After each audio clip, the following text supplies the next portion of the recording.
Order of operations is something that frequently confuses students when they see a long set of multiplication, addition, subtraction, or division problems together. But if you follow a simple set of rules, you should get them right every time. And if you look up here, the set of rules are as follows. First, complete according to the following order. You work inside grouping symbols. That simply means these parentheses, you do those first.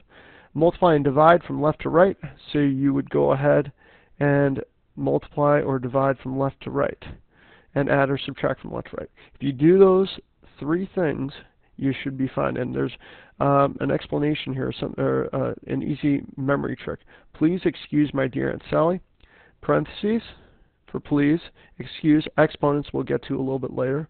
My for multiplication, dear, division, addition for Aunt, and Sally is subtraction. So if you look at this problem here, the natural inclination is to go ahead and add that 5 to that 2, but you don't do it that way. You do, first of all, you think to yourself, well, is there any parentheses? No. Are there any exponents? No. Is there any multiplication? Yes, there's multiplication, so I need to do that first.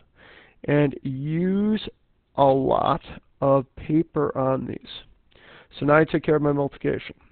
Now I just look and see, well, is there anything else I have to do? No, there's just one thing left, and that's 5 plus 20, so my answer is 25.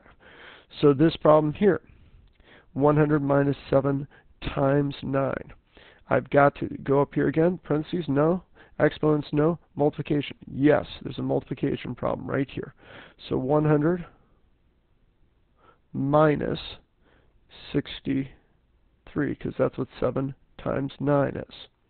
And it's still a subtraction problem. We just look at we're just getting rid of that multiplication part of it. So now what do? I figure that out, and that's going to give me 37. A little bit more complex. Again, look at this problem here. 48 divided by, and then parentheses, negative 4 times 3, and parentheses plus 2. So do I have parentheses? Yes, I do. I've got to do that first before I do anything else. Divided by, now to get rid of that parentheses, negative 4 times 3, that's going to give me negative 12 plus 2. Now I go back up there. I took care of my parentheses.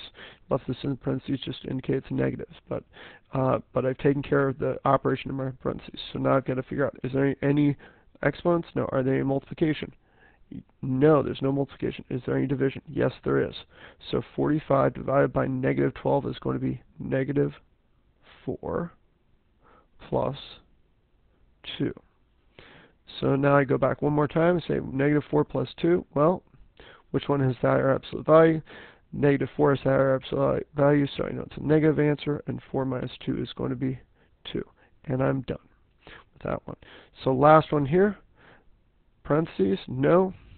Exponents, no. Multiplication, yes. So 3 minus 22. And now I just, again, change that into an addition problem. Plus negative 22. Negative 22 has higher absolute value than 3, so it's going to be a negative answer. 22 minus 3 is going to be 19. And done.